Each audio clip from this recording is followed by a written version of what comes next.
in our walk, we just really began to realize how deeply linked it is.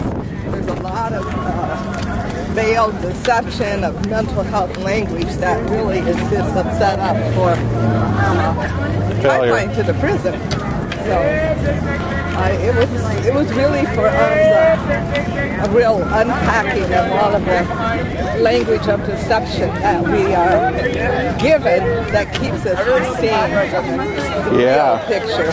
So, well, I've heard stories of kids that might be a little bit violent or whatever the case is, or people that end up in jail oftentimes end up on serious psychotropic medication. And they are, because the jails, I don't know if they're purposely equipped to do this, but they put these young adults in isolation, and the International Human Rights declarations say that these isolation cells would make a sane man go crazy. And I just talked to a mother on the East Coast. Her son went into jail with a colostomy bag, also had struggles with mental illness.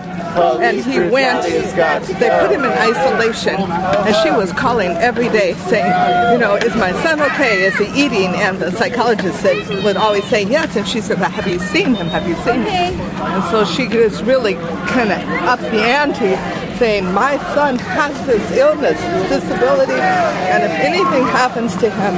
So finally the psychologist went to check, and he called her and told her to meet him at the hospital.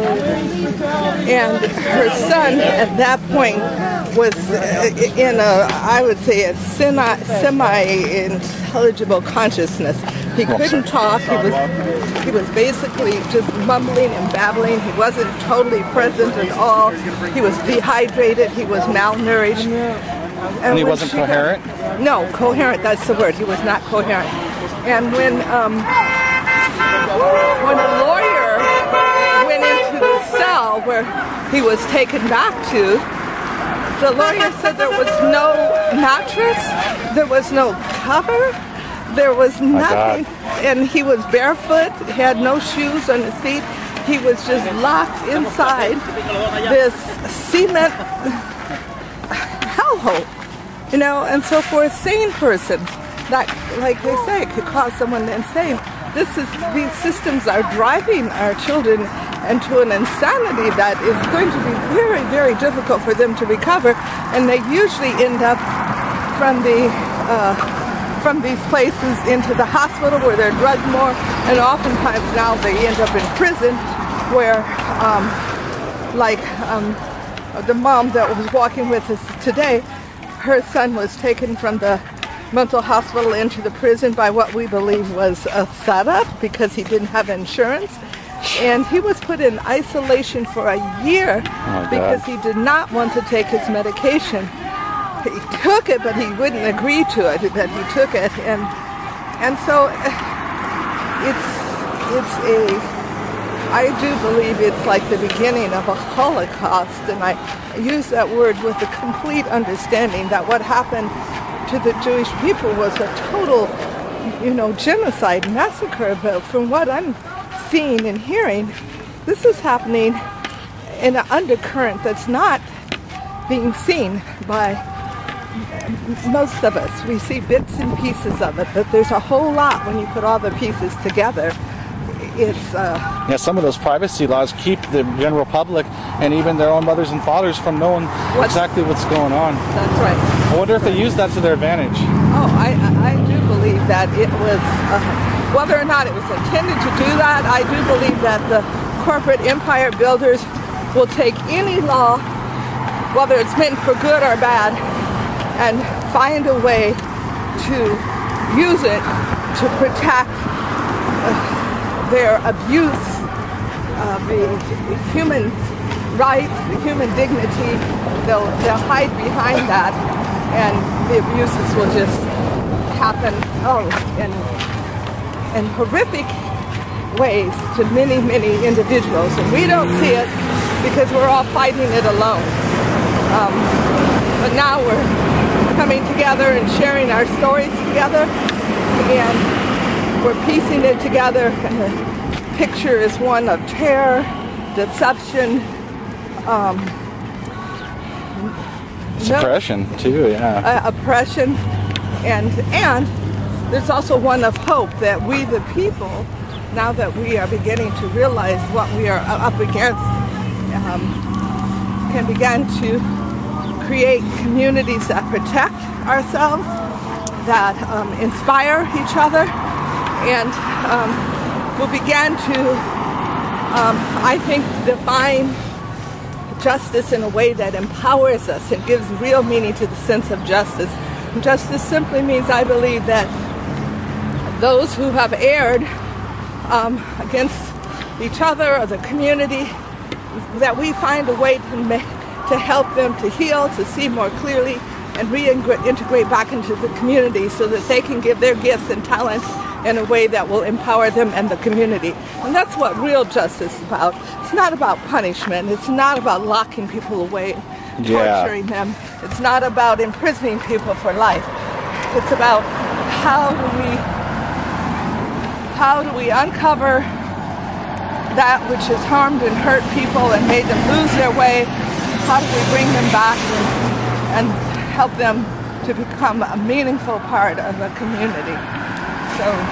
And you just did a 100-mile walk, and I'm surprised you're still walking. And she's walking through the hard aggression. I tell you, when she said, when Maribel invited me here, and she said it was a rally. When I got here and they started talking about, we're going to walk down to 181st Street, I was like, oh wait, I don't know if I can do that. It's like as soon as I got home, it's just so, it's quite an irony that it's like I had trouble walking up the stairs with my knee. I've always had trouble with my knee, and I thought that I was going to, I brought 2 knee braces for the trip because I thought it would give out before I got through, but I was going to do it anyway. Wow. But when we got to our second day of the trip, when we started in Castle Rock, we were driven from Vancouver to Castle Rock. Just as we turned out of this little tiny town and onto the main highway, there were 3 staff laying up against the hill, like right perfect. Isn't that funny? There it is. If it said, take your choice, what do you want? You might want to take a picture over there of those that are watching this, as if we are doing something.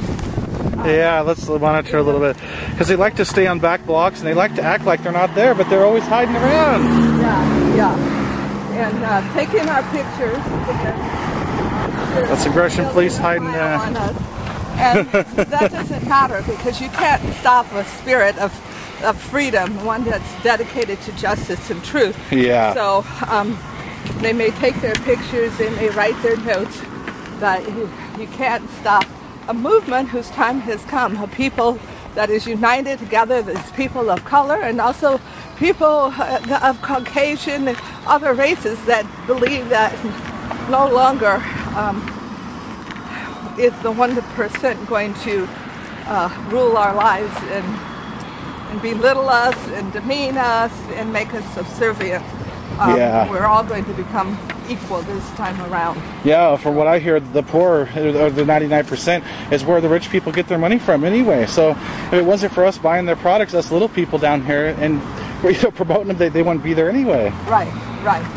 It's like all we have to do is withdraw our efforts and our gifts and our talents to serve them, and then let it serve us and create a new paradigm of what is success and what is really community and what is really getting ahead. Getting ahead is when the whole community raises itself together, and I think we're getting that picture.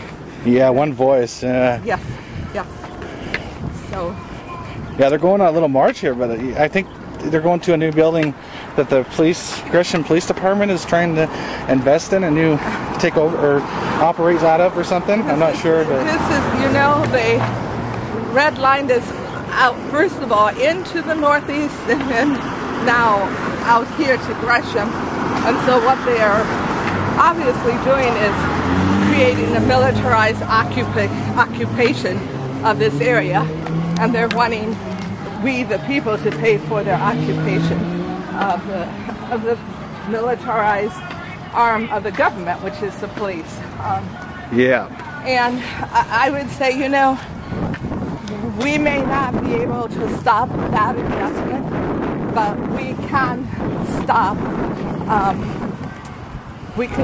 their control and their invasion of our community by creating our own community response teams, resources teams, our own community centers, and let them build their buildings, you know, block by block, brick by brick, with the intention of destroying humanity, but in the end they'll destroy themselves.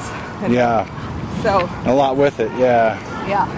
But not us. Not if we come together as community. Yeah, that's what I think is so great about it. That my knee doesn't give out when I have this. So nice. Although I've never walked with a staff before, I wouldn't have been able to do that without this staff. And you found 3 of them just sitting there? It was like, take your choice, you know? Like the 3 bears, the 3 bowls. It was just amazing. And this one, the first one didn't quite fit right. This one has this little bin that kind of keeps my hand from sliding down, and you can see how beautiful it's kind of got oil from the perspiration from my skin. It's just like, it was just amazing. Yeah, nice, yeah. Might be leading the people in speech here like Moses with it, you never know. We thought about that when we were talking about walking around Western State, like there were a couple of places where the Google map was way off, like we were supposed to be within 10 miles, and the woman where we were going to came to find us because she didn't see us on the road that we should have been on. It was almost 6 o'clock or something, and so she just took us to her place because it was 18 miles away still. And so we said, well, okay, any miles that we don't actually walk, you know, to get to 100, we would just walk around Western State over and over again. Oh, so it wasn't quite 100, but well, actually, you made it. We got lost.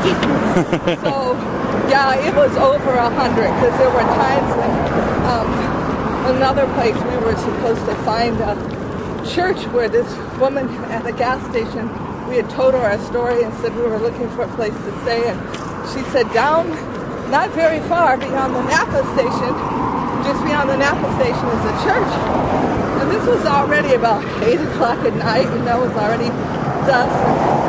Boy, people that don't walk don't know what not very far means. Yeah, like me, I know. I need the exercise too, but when I do stuff like this, I just feel it. It's a good way to lose weight, maybe. We walked and we walked and we looked, and it was like 9 o'clock, an hour later, 9:30, we're still walking, it's getting cool, it's dark. Did you guys ever camp? Or?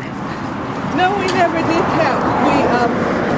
We were either found this, like this bed and breakfast that offered us to stay there. It was amazing. And then a woman offered to open her doors, and then 2 hotels comped us. Nice. Yeah. That's and then we very good. did pay for three nights in a hotel. Our packs were heavy enough with food and clothing, and although we didn't have a lot of clothing, but they were heavy for a 61-year-old woman and a 42-year-old Waldorf teacher. So we made the choice not to carry backpacks, not to carry sleeping bags and tents, and just to kind of trust, have faith that we would have places to sleep. And we did. It worked out well. Yeah, sounds like it. Yeah, I'm interested to see your video. That's why I said I'll be willing to edit it too. But yeah, I hope it works for you and you can do it. Sorry. But yeah. Thank you. Yeah, I guess we're maybe getting caught up a little bit. I wonder if they're gonna. They said they were going. Each morning, except for one morning, I felt pretty good. There was one morning I woke up with a sore back, but for the most part, we were just, especially one day we did 23 miles all the way up into Tumwater and up to 11 o'clock at night. We had a hotel stay free, so we knew we had to get there. And my feet, my back, my legs, everything ached by the time we finished that 23 miles. Wow. But we made it. Yeah, well, there's no way to do it steadfast. You know, of course, 100 miles, you got to have some kind of rest. Yeah. Yeah. I think it's going to bring some good awareness. We got to get. I think you wanted to do a compilation little video. Maybe we should get that out. Yeah, that would be wonderful. And we have the meeting. First of all, we have people that would drive by, and we had these big signs on our back that said, "And so we walk that come." So we would have people drive by, or like one case we were walking past a restaurant. Like 10 minutes later, this car drives in front of us and pulls in and stops. And so as we looked up your blog, and we so believe in your cause, and gave us $20. And, that's great. So by the end of our walk, with people who were just looking up what we did, passing us and then stopping, we had collected over $100, or just it was almost exactly $100. Nice, just along the way. Yeah, just along the way. So, every little bit helps. I know you're trying to raise money for the organization too. Yeah, well, it's more for creating community spaces, places, and neighborhoods where the heart can heal. So the first thing is raising money so that we can train a group of 25 people to become paralegals. Nice. So that they can rescue our young adults and adults that have been illegally and unjustly trapped into the criminal justice system. And also some of those will be trained in mentorship. And I'm working with Occupy Northeast, where they are training people, having teams of 4 go out for community defense to prevent the ensnaring and trapping and harassment that happens along Killingsworth. And it happens frequently in that area, yeah. 200 arrests a month is the average. So we know that's nothing but harassment and war waged on people of color in that area that they now want to build up for profit, and decided that that's the space they want to claim. So in their plans, they are cleaning it up, sweeping us away. But they can't sweep away, our power to unite and create that which is great. Definitely, yeah. They can't suppress the power of the people. That's in the Constitution. That's right, and it's in the soul of the people. Yeah. That's the most important thing. It's in the souls of the people to unite when they're being threatened. And they want to think that we're divided amongst ourselves, but when they realize we all get together regardless of demographics, backgrounds, race, color, whatever, and we all are for a common cause, I think that kind of scares them a little bit, because it's happening all over, these big Occupy movements and things. It is. We're all coming together, all races, colors, ethnicities, understanding that it's not each other that is the cause of the